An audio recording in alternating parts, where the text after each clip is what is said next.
ingaruka. Yo, Tips Up Record, Dube Mas Money Pro, Kigali Republic. Kigali. Mwatajya mwibwira abareba TV10 muri abahanzi ba hano muri kaminuza ya Gitwe mwitwa bande? Sorry ku bantu bose nagiye memukira bisesi bitangaza mbabeshyi ibinyoma bikadangira memutse mbamenye imitima nanjye singe niyi si tudimo y'umwijima banyita Adose niga muri kaminuza ya Gitwe UG. Mugenzi wawe witwa nde musore? When I was young man, my mama had beef, 70s old, kicked out of the street. Back in the time, I never thought I see her face. Ain't a woman alive, could tell my mama's press. Yeah, it's a boy public. Guturuka muri kaminuza ya Gitwe mu gashami ka laboratoire. Muri abanyeshuri b'abahanzi ese umurimo wanyu mufatanya gute no guhanga? Dufata umwanya tukiga ko twiga daytime noneho andi masaha tukayakoresha dukonsantura ku muziki n'amasomo.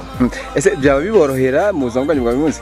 Ntabwo byoroshye gusa urebye bitewe n'uko ibangano byacu nabwo biba bikenewe dushiramo ingufu tukabifatanya mu gahoro gahoro. Kugeza ubu mufite indirimbo zingahe mukora nka groupe cyangwa umuhanzi umwe umwe? Dukora nka kuru ariko iribera buri muntu wese ku giti cye yabona nk'uburyo akaba yakora nk'igihangano cye cyangwa agakorana n'uwundi muririmbyi runaka ku buryo mbega tutabangamirana hagati yacu. Kugeza ubu mufite ibihangano bingana iki mumaze kugira indirimbo zingahe?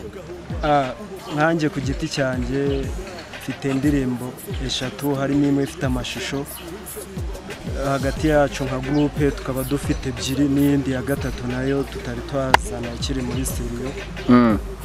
N'indi imwe dufitanye muri izi 2 zikoze turi gukorera amashusho n'ubu ngubu tugiye kujya gushutinga ntabwo yari yarangira neza. Mu kiganiro 10 Tonight kuri TV10 ese ibyo bihangano bibiri mufite nka groupe mwabikoze igihe ki bimaze igihe kingana iki? Dufite iciro ry'imigani iyo ngiyo turi gushutinga tugiye gukomereza tuvuye aha ngaha ku ishuri imaze amezi 6. Indi iracyari muri studio ariko hari n'indi yitwa Uri mwiza imaze nk'amezi 2. Ese ubuzima bwo muri kaminuza bubakundira ko mwakora ibitaramo kugira ngo mwigaragaze abafana banyu? Ni ibintu biba bisa nkaho bigoye kubera umwanya bisaba gukora oreri nyine ku buryo uza gukuramo umwanya w'amasomo, umwanya wo kwiyitaho ku giti cyawe noneho ukongeraho n'umwanya w'ibitaramo. Urumva bidusaba nk'aya masaha ya nijoro cyane cyane nko muri weekend. Ni ibintu biba bikomeye. Ese Adose ubona kuba uri umuhanzi uniga muri kaminuza amasomo yawe ubona nurangiza ishuri uzakomeza ubuhanzi cyangwa se uzakora ibyo wigiye? Bitewe nuko ibyo niga mbikunda n'umuziki nkora nkabamukunda ari ibintu byizana so kuvuga umuziki kuko ari uguhatiriza mbona nindangiza amasomo yanjye zakomeza nkora ibyo nigiye ariko n'umuziki nzajya mutera agatima cisho indirimbo nk'ebyiri zingahe kugira ngo abakunzi banjye nkomeze kubashimisha. Iki ni ikiganiro 10 Tonight kuri TV10 na Radio Dis. Mugire akantu muturimba kakapera gatoya nka groupe abatureba n'ababumva kuri Radio Dis bavuge bati abahungu ko nabanze. Nabaye iciro ry'imigani kubera umuziki mayindira gendera gutwa ndi mukangra tete HIP HOP rap ingiricwe nde mu mutwe sinayoga ngushyiremo igeze mu maraso imera nk'umusazi nkazandwara zikaze zitura mu maraso si indwara n'umuziki si igihombo n'inyungu akangra tete nyabaki ko ari zahabu mu gicwa. Murakoze cyane mwasoza mwibwira abateza amatwi Radio Dis n'abareba TV10. Je banyita Adose nkuko nababwiye ikintu nasaba abanyarwanda muri rusange ni ukomeza gushyigikira umuziki wacu bagakunda ibihangano byacu bakabereba kuri YouTube biriho no kuri SoundCloud nabwo indirimbo bakazumva bakaba badukurikirana no kuri Facebook Adose Music cyangwa se Kiza Moses kugira ngo ibihangano byacu bikomeze kubageraho bakadushyigikira.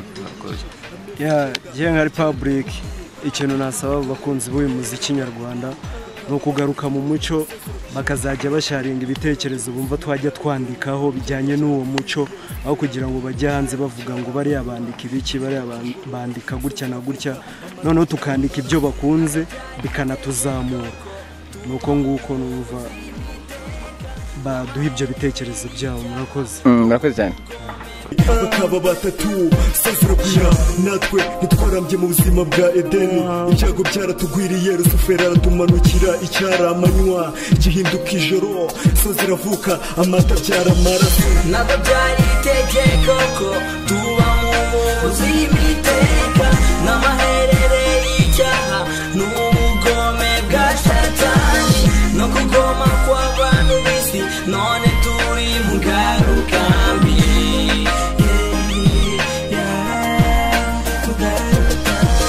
Nari mu buzima bwaryoha ngo birambe, keretse kwirengagiza byinshi mu bikoranye, kugeza Yesu agarutse isi igahinduka nshyashya, ibibazo tukibagirwa tugafata ibisubizo bitari akateye. Yewe mu madini bahanura bidashinga nkaho Bibiliya imyuka y'ubuhanuzi nta bihari, iraguha nimugura muhuze wa buri gazo, yengahomba uhombahomba rimwe agahomba nyina, hapfa uwavutse Kristu nawe yavukiye mu isi, wese wamupinga ufite ishyano agarutse, bazabaze Yosefu na Nikodemu, bo bamanukanye umurambo mumva nta na kimwe kitagira exception, imva itegeko ko tuba mu buzima iteka, n'amaherere y'icyaha n'ubugome bwa Satani no kugoma kw'abantu b'isi, none turi mu ngaruka mbi.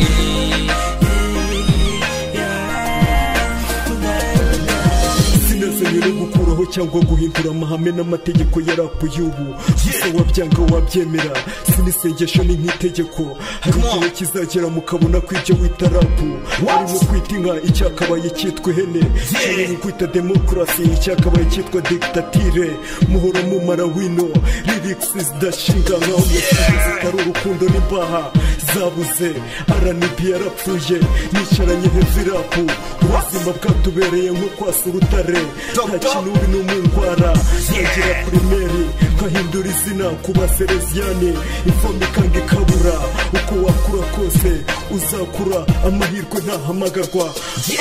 Ntabwo byari itegeko ko tuba mu buzima iteka, n'amaherere y'icyaha n'ubugome bwa Satani no kugoma kw'abantu b'isi, none turi mu ngaruka mbi.